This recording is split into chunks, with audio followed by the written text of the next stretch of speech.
في ذكرى وفاته. لماذا لم يتزوج علاء ولي الدين؟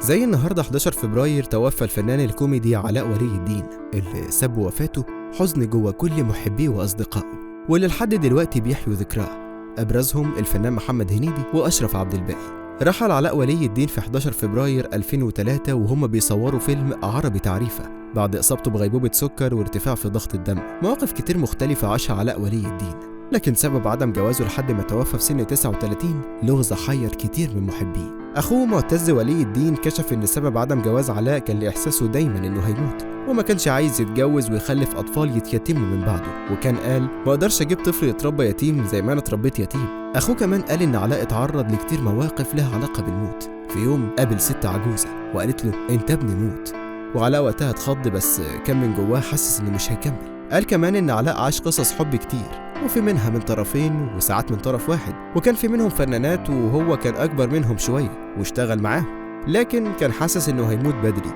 وراح مرة اتقدم لبنت من بره الوسط الفني وما حصلش نصيب وخلع. قول لنا إيه أكتر عمل بتحبه لعلاء ولي الدين؟